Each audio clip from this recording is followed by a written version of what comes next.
Assalamualaikum warahmatullahi wabarakatuh. Perkenalkan, nama saya Abdul Tariani Kadir, NIM 151421152 dari kelas 1E PGSD. Baiklah, pada video kali ini saya akan memperagakan beberapa jenis dari olahraga. Langsung saja simak videonya. Forward lunge, berdiri tegak dengan tangan di pinggang, melangkahkan dan tekuk satu kaki ke depan, perlahan-lahan turunkan dan tekuk kaki sampai membentuk sudut 90 derajat. Ulangi dengan kaki satunya. Manfaat lunge yang pertama adalah dapat meningkatkan kekuatan tubuh. Tentu saja sebagai latihan yang target utamanya adalah untuk melatih kaki. Lunge sangat bagus untuk meningkatkan kekuatan betis, paha belakang, glutes, dan semua otot utama lainnya di kaki. Kedua, squat. Berdiri dengan tegak, lebarkan kaki dan angkat tangan di telinga. Lebarkan siku ke sisi kanan dan kiri. Manfaat atau fungsi gerakan squat ini yang pertama mengurangi risiko cedera, baik untuk lutut dan persendian, memperkuat otot inti, membakar kalori, memperkuat otot tubuh di bagian bawah, menyingkirkan lemak, dan menjaga kesehatan paru-paru dan jantung. Selanjutnya yaitu jumping jack. Berdirilah dengan kaki dibuka lebar dan tangan diangkat ke atas. Kemudian, angkat tangan perlahan-lahan di antara sisi tubuh dengan kepala. Saat tangan kepala ke atas, perlahan angkat tumit setinggi-tingginya. Jumping jack membantu mengurangi resiko pengeroposan tulang dan meningkatkan kekuatan tulang, terutama pada orang yang beresiko menderita osteoporosis. Layaknya kebanyakan olahraga kardio, jumping jack juga dapat membantu untuk membakar lemak dan meraih berat badan yang ideal. Selanjutnya yaitu push squat. Berdiri dengan tegak dan buka kaki selebar mungkin. Posisi kaki menghadap keluar. Letakkan tangan ke pinggang, turunkan badan dan pinggul serendah mungkin, kemudian kembalikan tubuh ke posisi awal. Berikutnya yaitu T-stabilization, yaitu memulai dengan sikap tubuh push up, bertumpu pada satu tangan, angkat salah satu tangan ke atas dan miringkan tubuh sehingga menyerupai vertex. Tahan posisi ini selama 3 detik dan kembali pada posisi awal. Selanjutnya yaitu olahraga di waktu senggang. Pertama yaitu konstan. Kencangkan tubuh, punggung lurus, tekuk kaki sampai bokong sedikit menyentuh dudukan sofa. Kencangkan otot bokong sambil berdiri kembali. Sama halnya seperti squat, fungsi dari konstan ini juga yaitu mengurangi risiko cedera, baik untuk lutut, persendian, memperkuat otot inti, membakar kalori, memperkuat otot tubuh bagian bawah, menyingkirkan lemak, dan menjaga kesehatan paru-paru dan jantung. Selanjutnya yaitu push up. Yang pertama, berdiri agak jauh dari sisi sofa, letakkan tangan di sandaran tangan sofa dengan jarak selebar bahu, bungkukan badan sampai dada menyentuh sofa. Gerakan olahraga push up diketahui efektif menguatkan otot di sekitar sendi bahu. Maka tak heran jika mereka yang sering push up biasanya memiliki bahu yang membidang. Olahraga ini membuat banyak otot bergerak seperti otot dada, lengan, punggung atas dan inti, otot kaki serta pinggul. Selanjutnya yaitu crunch. Angkat tubuh dengan tangan dan kaki beberapa inci di atas sofa, tekuk lutut, angkat tubuh, sentuh pergelangan kaki dengan tangan, dan kembali ke posisi pertama. Gerakan crunch hampir sama menyerupai sit up, namun gerakan ini hanya mengangkat tubuh bagian atas saja, yaitu kepala dan bahu.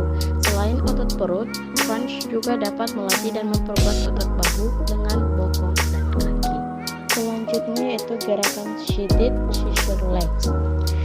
Duduk di ujung sofa, bersandar tanpa menempel, punggung lurus, tubuh kencang, ayun kaki seperti gerakan gunting. Gerakan selanjutnya yaitu jinjit. Mulai dengan posisi kaki sejajar di lantai, angkat tumit, jari-jari kaki menempel di lantai, tubuh lurus tidak condong ke depan. Selanjutnya itu couch dips. Tangan di ujung sofa atau meja, kaki diteguk seperti orang duduk, bokong tak menyentuh sofa. Gerakan dips dilakukan dengan manfaat seluruh tubuh di bagian atas seperti otot tangan, bahu, dada hingga punggung. Dengan gerakan dips maka otot tubuh bagian atas akan meningkat.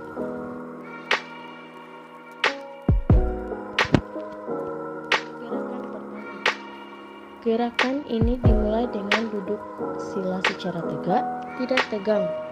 Kedua telapak tangan diletakkan di atas paha dengan rileks dan tenang. Kaki kanan diletakkan di atas paha sebelah kiri, kemudian bernapaslah secara alami atau santai.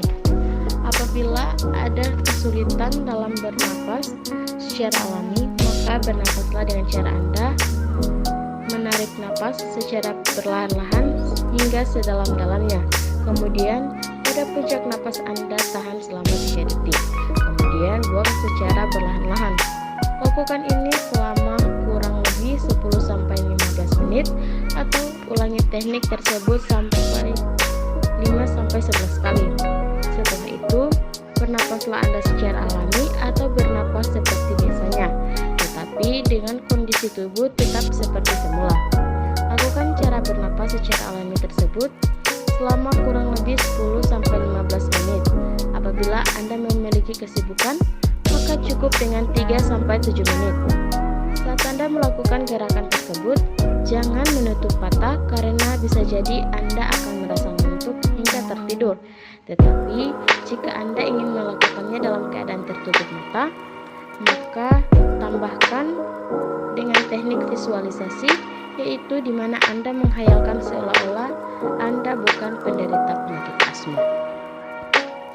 Setelah melakukan teknik pendahuluan gerakan pertama, kemudian dilanjutkan dengan gerakan kedua. Gerakan ini dilakukan selama 7-11 menit secara bergantian. Tangan kanan dan kiri pada saat mengangkat tangan ke atas dan tangan sebelahnya memegang bagian sisi perut atau pinggang. Maka bernapaslah secara perlahan-lahan hingga pada ujung napas dan gerakan Anda menekan gerakannya dan menarik sisa nafas tersisa secara serentak sampai terasa di bagian pinggang dan dada saling tertarik menarik. Lakukan ini secara bergantian.